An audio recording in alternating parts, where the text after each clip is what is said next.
Cyber security से related news के लिए साइबर लीजेंस को सब्सक्राइब करें। हेलो फ्रेंड्स, स्वागत है आपका मेरे YouTube चैनल साइबर लीजेंस में। तो दोस्तों, आज की इस वीडियो में हम लोग जानेंगे रेड टीमिंग क्या होती है और ब्लू टीमिंग क्या होती है। आप लोगों ने थंबनेल से देख ही लिया होगा और साथ में हम लोग साइबर सिक्योरिटी के बारे में बात करेंगे। आप कहोगे भैया साइबर सिक्योरिटी सबको पता होता है, लेकिन कुछ लोगों को नहीं पता होता है। इसके बारे में बात करूंगा, साथ में मैं आपको बताऊंगा कि इथिकल हैकिंग को आप लोग कैसे सीख सकते हो, क्या रोड मैप बेसिकली मैंने फॉलो किया था वो आप लोग को बताऊंगा, आपके साथ शेयर करूंगा। फिर उसके बाद हम लोग लास्ट में आएंगे रेड टीम और ब्लू टीम के बारे में, क्योंकि ये जो रेड टीम और ब्लू टीम है ये आपको जानने से पहले साइबर सिक्योरिटी जानना जरूरी है। तो आइए स्टार्ट करते हैं। तो साइबर सिक्योरिटी क्या होती है भैया? साइबर सिक्योरिटी किसी भी ऑर्गेनाइजेशन को, चाहे कंपनी हो गया या किसी भी तरीके का कोई भी कंट्री भी हो सकता है, या किसी ऑर्गेनाइजेशन की सेफ्टी साइबर अटैक से बचाने को हम लोग साइबर सिक्योरिटी कहते हैं। नहीं समझ में आया? जैसे कोई भी आप लोग डिजिटली प्लेटफॉर्म्स को यूज करते हो, जैसे इंस्टाग्राम हो गया, यूट्यूब हो गया, फेसबुक हो गया, ट्विटर हो गया, लिंक्डइन हो गया, तमाम वेबसाइट्स हैं। आपकी जो प्राइवेट डिटेल्स है वो भी आपके एंड्रॉइड फोन में अवेलेबल होती है। मतलब कि इंटरनेट के किसी भी कोने में आपका जो है बहुत ही क्रूशियल डेटा वो स्टोर हुआ होता है ना? तो आप लोग उसको नहीं चाहोगे कि कोई अनऑथराइज्ड पर्सन आपका ये सारे एक्सेस कर ले डेटा को। क्रूशियल डेटा हो सकता है, बैंक डिटेल्स हो सकते हैं, आपके प्राइवेट फोटोज हो सकते हैं, या कोई भी प्राइवेट डिटेल्स हो सकते हैं। आप नहीं चाहोगे कोई और आपकी प्राइवेट डिटेल्स को एक्सेस करे, तो उसके लिए आप लोग डिमांड करोगे सिक्योरिटी की। तो उसी के लिए आते हैं साइबर सिक्योरिटी के लोग, जो कि हमारे डिजिटल प्लेटफॉर्म्स को एक सिक्योरिटी प्रोवाइड कराते हैं। बेसिकली इनका ये काम भी होता है और इसका मतलब भी यही होता है कि किसी भी साइबर अटैक से बचाना। कोई भी ब्लैक हैट हैकर्स जो होते हैं वो अक्सर इंडिया पे तो आम बात हो गई है, चाइना द्वारा कभी मलेशियस एक्टिविटीज की जाती है। बेसिकली छोटे से छोटे ऑर्गेनाइजेशन पे साइबर अटैक्स हो जाते हैं। आपने दरअसल न्यूज में सुना होगा ना, स्कैमर्स ने ये फ्रॉड कर दिया, इतनी हजार का फ्रॉड कर दिया। तो आइए हम लोग जान लेते हैं सबसे पहले कि ये साइबर सिक्योरिटी के अंदर जो इथिकल हैकिंग होती है। जी हाँ, ये साइबर सिक्योरिटी और इथिकल हैकिंग दोनों एक अलग अलग है। इथिकल हैकिंग का मतलब होता है कि व्हाइट हैट हैकर, मतलब जो अच्छे हैकर्स होते हैं, जो किसी गवर्नमेंट के लिए काम करते हैं, जो किसी अच्छे ऑर्गेनाइजेशन जैसे गूगल हो गया, फेसबुक हो गया, ट्विटर हो गया, इंस्टाग्राम हो गया, ऐसे कंपनीज के लिए लीगल वे में काम करते हैं। लीगल वे में काम करने से मतलब क्या है कि मतलब कि वो जब भी एक्सेस करेंगे आपके सिस्टम को, तो वो आपकी परमिशन के साथ एक्सेस करेंगे। कोई भी कंपनी जो हायर करती है इथिकल हैकर्स को, बेसिकली वो कहते हैं कि आप मेरे कंपनी में जो है डेटाबेस जो भी है मेरी कंपनी में, उसको आप हैक करिए और मुझे आप बताइए कि इसमें क्या क्या लूप होल्स हैं। बेसिकली बग बाउंटी करते हैं, बग्स को फाइंड करना। तो ये सब चीजें आपको खोज के निकालनी पड़ती है। तो इसके लिए आपको जरूरत पड़ती है एक इथिकल हैकर की, जो कि कंपनी हायर करती है। आजकल तो इंडिया में बहुत बूम पे चल रहा है, और ये जो करियर है ना, इस पे ना एआई की छाया पड़ने वाली है, ना कोई और ऑटोमेटिक की, क्योंकि इसमें जो भी काम होता है वो मैनुअली होता है, ह्यूमन ब्रेन से होता है। इसलिए इसका एआई कभी भी इसको रिप्लेस नहीं कर सकता है। क्योंकि एआई को भी तो सिक्योरिटी देने के लिए हमें साइबर सिक्योरिटी वालों की जरूरत पड़ेगी, हम इथिकल हैकर्स की जरूरत पड़ेगी। तो ये कहने का मतलब ये है कि जो ये पूरा करियर है आपका टोटली सिक्योर है, बस आपको मेहनत करनी होती है और इसमें डेली अप टू डेट होना पड़ता है। क्योंकि इसमें डेली जो है नए नए टूल्स आते रहते हैं, नए नए रोज पर डे। आपको इतने टूल्स बता दूंगा कि हो सकता है कुछ टूल्स टेक्निक्स ऐसी हो जो कि बैन हो गई हो, मैं शेयर नहीं कर सकता, लेकिन आपको वीडियो में ही बता दूंगा, इसलिए आप लोग घबराइएगा मत। इथिकल हैकर्स क्या होते हैं ये तो आपको पता चल गया। कैसे बनते हैं भैया? इसको बनने इथिकल हैकर बनने के लिए आपको सीखने के लिए 5 स्टेप्स में बताता हूँ। साइबर सिक्योरिटी के लिए भी ये सेम स्टेप्स आप फॉलो करिए। तो देखो, सबसे पहला स्टेप्स होता है कंप्यूटर फंडामेंटल्स। आप कहोगे भैया कंप्यूटर फंडामेंटल्स से कैसे हम लोग सीख सकते हैं साइबर सिक्योरिटी या इथिकल हैक? तो मैं आपसे बताता हूँ। देखो, कोई भी हैकर होता है जो कोई भी के तरीके का हैकर हो, चाहे एथिकल हैकर हो, चाहे ब्लैक हैट हैकर हो, कोई प्रॉब्लम नहीं है। वो क्या करते हैं, हमारे सिस्टम की कमजोरियों का फायदा उठाते हैं, मतलब हमारे सिस्टम की लूप होल्स का फायदा उठा के हमारे सिस्टम में एंटर करते हैं, है ना।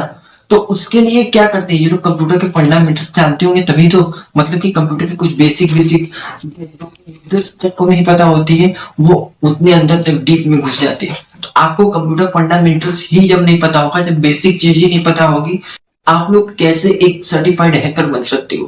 तो उसके लिए आपको कंप्यूटर बेसिक से सीखना होगा। दूसरी स्टेप ये है दोस्तों कि कंप्यूटर नेटवर्किंग। कंप्यूटर नेटवर्किंग बहुत ज्यादा इंपॉर्टेंट टॉपिक हो जाता है, क्योंकि कंप्यूटर नेटवर्किंग आपको सीखना बिल्कुल जरूरी है। इसके बिना आप कुछ नहीं कर सकते, आप कुछ भी नहीं हो आपके जमाने में, क्योंकि आपके जमाने में जो है कंपटीशन बहुत हाई होता जा रहा है दिन पर दिन, और इस फील्ड में भी कंपटीशन दिन पर दिन हाई होता जाएगा।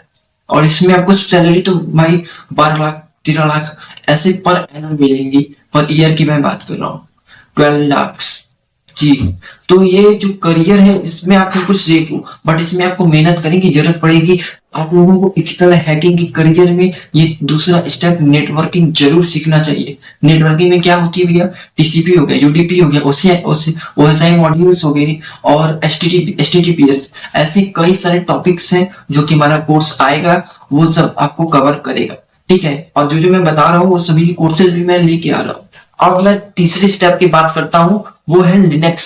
लाइनक्स की बेसिक नॉलेज आपको होना बहुत ज्यादा जरूरी है। क्यों आप कहोगे, क्योंकि लाइनक्स जो होती है ना, वो एक बेसिक पार्ट है हैकिंग का। आपने काली लाइनक्स का सुना होगा, कुछ लोग इसे ही लाइनक्स मान बैठते, बट ये सरासर गलत है। जो लाइनक्स है वो लाइनक्स का काली लिनक्स डिस्ट्रीब्यूशन है, एक पार्ट है काली लिनक्स।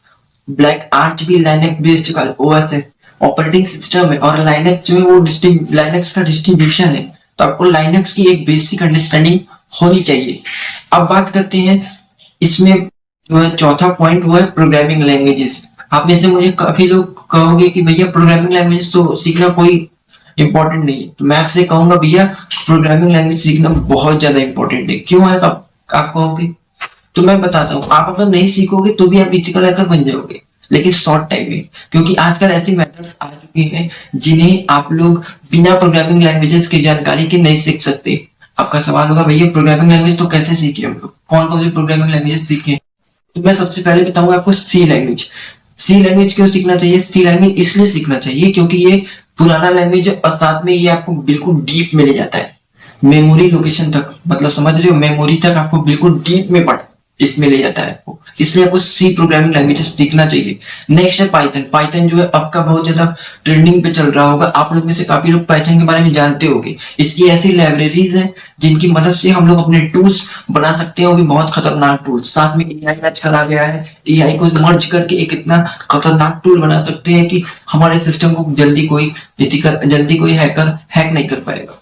ये सारी चीजें हम लोग बनाएंगे बिल्कुल प्रोग्रामिंग लैंग्वेजेस की मदद से। और नेक्स्ट है जावा। जावा बहुत ट्रेंडिंग में चल रहा है आजकल, और जावा को सीख लोगे तो और भी ज्यादा बेटर होगा, सोने पे सुहागा होगा। तो आप लोगों को ये 3 लैंग्वेजेस पे अपनी कमांड बनानी होगी। नाउ नेक्स्ट बात आती है दोस्तों कि आपको एक स्क्रिप्टिंग लैंग्वेज सीखने की जरूरत पड़ती है। कौन सी स्क्रिप्टिंग लैंग्वेज, ये स्क्रिप्टिंग लैंग्वेज क्या है। स्क्रिप्टिंग लैंग्वेज सिंपल भाषा में समझो कि ये एक ऐसी लैंग्वेज है जिसकी मदद से हम लोग टूल्स बनाते हैं। जैसे बैश स्क्रिप्टिंग हो गया, बैश स्क्रिप्टिंग की मदद से हम लोग क्या करते हो कि आप लोग, ये बैश स्क्रिप्टिंग एक लैंग्वेज है, ये आप मत समझ लीजिएगा दूसरे वे में। बैश स्क्रिप्टिंग जो है एक लैंग्वेज है जिसमें हम लोग सीखते हैं ये लैंग्वेज का यूज करके टूल्स को बनाना, जो कि हम लोग सिखाएंगे आपको आगे धीरे धीरे जैसे हमारा चैनल ग्रो करता रहेगा, ठीक है। तो ये कुछ लैंग्वेजेस थी, और आपको एक और असेंबली लैंग्वेज भी सीखना चाहिए, क्योंकि ये भी आपकी जर्नी में बहुत मदद करेगा। ये सारी चीजें जब आप लोग सीख लेते हो तब आप लोग के पास काफी सारा नॉलेज होता है, और काफी कुछ आप करने की पावर रखते हो। साथ में जैसे आपको कहूँ तो मलेशियस एप्स, खुद के टूल्स बना सकते हो, ये सारी चीजें जान के, और भी काफी सारी अमेजिंग चीज कर सकते हो। नाउ अब बात करते हैं हम लोग रेड टीमिंग की और ब्लू टीमिंग की। क्या होती है ये दोनों टीम एक ऑर्गेनाइजेशन के लिए काम करते हैं। एक ऑर्गेनाइजेशन बोले तो किसी कंपनी, किसी गवर्नमेंट के लिए। सपोज कोई गूगल के लिए, गूगल ने एथिकल हैकर्स को मतलब हायर किया, और बहुत बड़ी टेक जाइंट कंपनी है, इसमें काफी लोग इनरोलमेंट करते हैं, तो इन्होंने एक टीम बना लिया, जैसे 10 लोगों का एक एथिकल हैकर्स का ग्रुप बना लिया। इनको 2 पार्ट्स में डिवाइड कर, पहला पार्ट जो होगा वो ब्लू टीम वाले में होंगे, और दूसरे पार्ट होंगे जो रेड टीम वाले में होंगे। ये जो दोनों पार्ट्स होंगे पार्ट्स वाले होंगे, इनका दोनों का एक अलग काम होगा। तो जैसे कोई भी ब्लैक हैट हैकर्स, जैसे मान लो कोई बड़ा हैकर है, एनोनिमस जैसा ग्रुप हो गया, ये इन्होंने आपके सिस्टम पे साइबर अटैक किया, तो सबसे पहले प्रोटेक्शन आपको चाहेगा, सिक्योरिटी चाहेगा कि कोई बचाने वाला है। उसको बचाने के लिए आते हैं ब्लू टीम वाले। ब्लू टीम वाले डिफेंसिव रोल प्ले करते हैं, वो आपके सिस्टम को बचाने के लिए काम में आते हैं। किसी भी ऑर्गेनाइजेशन सिस्टम को बचाने के लिए काम में आते हैं ब्लू टीम वाले, ठीक है, ब्लू टीम जो होते हैं वो। और जो रेड टीमिंग होता है वो ऑफेंसिव रोल प्ले करता है, मतलब कि वो क्या करेगा, वो पता करेगा पहले कि कौन किस जगह से हमारे सिस्टम पे अटैक हुआ और वो जाकर उस जगह पे सिस्टम पे अटैक करेगा। तो बात कहने का यही मतलब है कि हमारी जो रेड टीम होती है वो ऑफेंसिव प्ले करती है, मतलब कि जैसा करोगे घर में घुस के मारेंगे। दूसरी बात, जो हमारी ब्लू टीम होती है वो खाली प्रोटेक्शन के लिए काम में आती है। तो आपको आई होप ये रेड टीमिंग और ब्लू टीमिंग के बारे में समझ में आ गया होगा। कोई भी डाउट हो या कोई भी प्रॉब्लम हो, आप मुझे कमेंट सेक्शन में कमेंट करो, और कमेंट सेक्शन को एज अ टूल मानो। आप लोग अपने डिस्कशन करो, आप लोग जैसे कोई क्वेश्चन कर दो, किसी को पता हो तो वो रिप्लाई कर दे, भैया ये मुझे अगर गलत लगेगा तो मैं तुमको रिप्लाई करके सही आंसर दे दूंगा। इससे क्या होगा कि कमेंट ही आपका एक चैट रूम बन जाएगा और आप लोग बहुत ही इजीली डिबेट कर सकते हो, बहुत ही इजीली इसमें अपने क्वेश्चंस को कर सकते हो। तो बात यही हम लोग खत्म करते हैं, और अगर वीडियो पसंद आई हो तो सपोर्ट करना। फिर बता दे कि जो लोग हमारे चैनल से जुड़ रहे हैं वो लोग हमारे साइबर आर्मी में शामिल हो चुके हैं। नाउ मिलते हैं दूसरी वीडियो में। थैंक